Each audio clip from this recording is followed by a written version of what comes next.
Hello అండి అందరికీ. అందరు ఎలా ఉన్నారు? మేమైతే చాలా బాగున్నాం అన్నమాట. చాలా రోజులవుతుంది వీడియోస్ అప్లోడ్ చేయక. ఊర్లో ఉన్నా అని చెప్పాను కదా, ఇంకా అప్పటి నుండి ఇప్పటిదాకా అసలు వీడియోస్ అనేవి షూట్ చేయలేదు, అప్లోడ్ చేయలేదు. కొన్ని షార్ట్స్ అయితే తీసాను కానీ అవి కూడా అప్లోడ్ చేయలేదన్నమాట. ఊర్లో సిగ్నల్స్ ప్రాబ్లం కదా, ఇంకా సిటీకి అయితే వచ్చేసాం, స్కూల్స్ ఓపెన్ అవుతాయి కదా అనేసి. ఇంకా సమ్మర్ హాలిడేస్లో విలేజ్కి తప్ప వేరే ఎక్కడికి వెళ్ళలేదు. రీసెంట్గా అయితే స్వర్ణగిరికి వెళ్ళామన్నమాట. టెంపుల్ అయితే చాలా బాగుంది.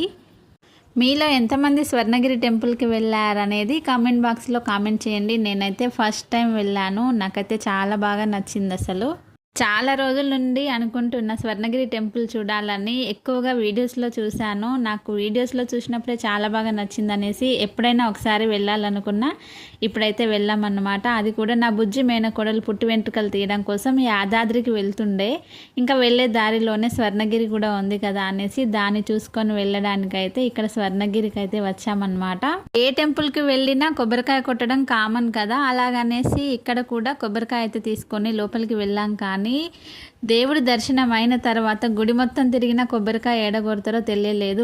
ఇంకా అక్కడ వాళ్ళని అయితే అడిగి కొబ్బరికాయ అయితే కొట్టేసామన్నమాట. ఇక్కడ చూస్తున్నారు కదా, సేమ్ పెద్దమ్మ తల్లి టెంపుల్లో కాయిన్స్ నిలబెడతారు. ఏదైనా కోరికలు అనుకొని కాయిన్ నిలబడితే ఆ కోరికలు నెరవేరుతాయని సేమ్ ఇక్కడ కూడా అదే పద్ధతి అన్నమాట. ఇంకా మా ఆయన మా పిల్లలు అయితే నిలబెట్టారు కానీ నేనైతే నిలబెట్టలేదు. నాకైతే టెంపుల్ చాలా చాలా బాగా నచ్చింది. వీడియో నచ్చితే లైక్ చేయండి.